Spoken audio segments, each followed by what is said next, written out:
الحمد لله الذي بيده تصريف الأحوال، والصلاة والسلام على سيد المرسلين والنبي وعلى آله وأصحابه رضوان الله عليهم أجمعين. أما بعد، فقد قال الله تبارك وتعالى في كتابه المبين: فأعوذ بالله من الشيطان الرجيم.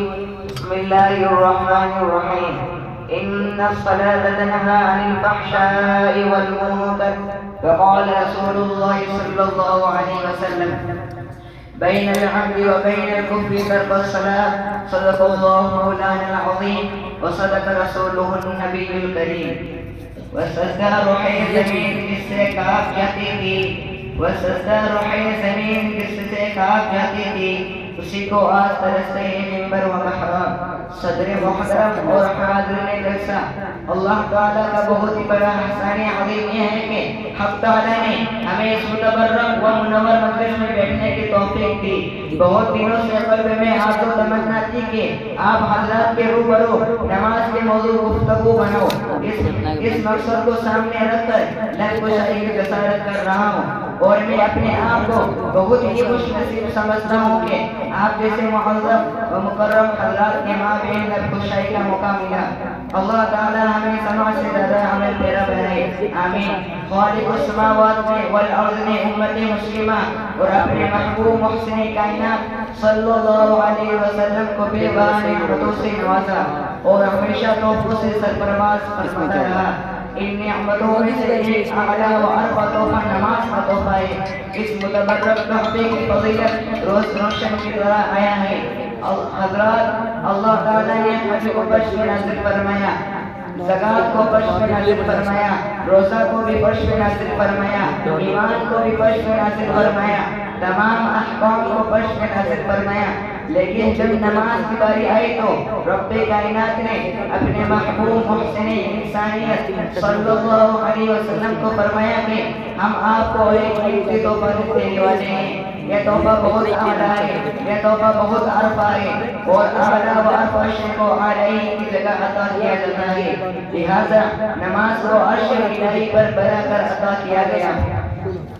برادران ملت، توحید اور ایمان کے بعد انبیاء علیہ السلام نے نماز ہی کو اہمیت دی ہے، نماز کی تلقین کی ہے. قرآن میں جگہ جگہ پر اقیموا الصلاۃ کا ذکر کیا گیا ہے. کہیں پر یہ الفاظ ذکر کیے گئے ہیں: یا ایھا الذین آمنوا استعینوا بالصبر والصلاۃ. ترجمہ: اے مومنو، صبر اور نماز کے ذریعے سے مدد طلب کرو. جب صحابہ کرام رضوان اللہ علیہم اجمعین کو حضور صلی اللہ علیہ وسلم نے معراج کے تحفے کا ذکر کیا اور نماز کی بشارت دی تو تمام صحابہ کرام جھوم اٹھے. سبحان اللہ، اب تو نمازوں کے ذریعے سے ہر مشکل کو آسان کر دیں گے. اب تو ہمیں خدا سے مانگنے کا واسطہ اور وسیلہ مل گیا. 5 وقت کی نماز ادا کرے اور 500 نماز کا ثواب ملے. نماز جنت حاصل کرنے کا ذریعہ ہے، نماز رضا الہی حاصل کرنے کا وسیلہ ہے، نماز رسول کی محبت حاصل کرنے کا واسطہ ہے. عزیزان گرامی، کوئی متقی نماز کے بغیر متقی نہیں ہو سکتا، کوئی ولی نماز کے بغیر ولی نہیں ہو سکتا، کوئی قطب نماز کے بغیر قطب نہیں ہو سکتا. حضور صلی اللہ علیہ وسلم نے بھی نماز ادا کی، صحابہ کرام نے بھی نماز کی پابندی کی، تابعین نے بھی نماز پر دعوت کی، تبع تابعین نے بھی نماز کو پکڑے رکھا، اولیاء کرام نے بھی نماز کو اختیار کیا.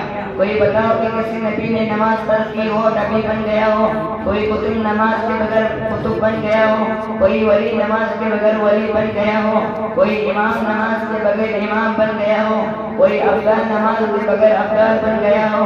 آپ بتا ہی نہیں سکتے، اس لیے کہ عمل محبوب عمل ہے. نماز سے قلوب کو نورانیت ملتی ہے، نماز سے ایمان و عقیدہ کو قوت ملتی ہے، نماز زندگی کو آفتاب سے زیادہ روشن کر دیتی ہے. نماز اس وقت چراغ کا کام کرتی ہے جہاں چاروں سے اندھیرا ہی اندھیرا ہو، یعنی قبر میں. نماز مصائب و پریشانی کو ٹال دیتی ہے. نماز سے انسان افضل و عارفہ ہوتا ہے. کیوں نہ ہو، نماز ہے یہ ایسا تحفہ جس سے شیطان کا منہ کالا ہو جاتا ہے. برادران ملت، نماز سے ہی فیصلہ ہوتا ہے کون متقی، کون شقی، کون انسان، کون شیطان، کون مسلم، کون غیر مسلم۔ یہ امتیاز نماز سے ہی ظاہر ہوتا ہے۔ میں بغیر حوالے کے بات نہیں کہتا۔ مشکات شریف اٹھاؤ، صفحہ 58 پر دیکھو۔ حضرت جابر رضی اللہ تعالیٰ عنہ روایت فرماتے ہیں کہ محسن انسانیت صلی اللہ علیہ وسلم نے ارشاد فرمایا بین العبد و بین الکفر ترک الصلاۃ۔ ترجمہ، بندے اور کفر کے درمیان صرف نماز کا ترک کرنا ہے۔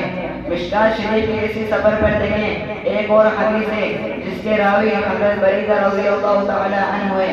فرمایا رسول اکرم صلی اللہ علیہ وسلم نے العہد بیننا و بینہم الصلاۃ فما ترکها فقد کفر۔ ترجمہ، ہمارے اور منافقین کے مابین عہد ہے وہ نماز ہے، بس جس نے اس کو ترک کیا گویا اس نے کفر کیا۔ اللہ تعالی ہمیں 5 جگہ نماز ادا کرنے کی توفیق عطا فرمائے، آمین۔ وما علینا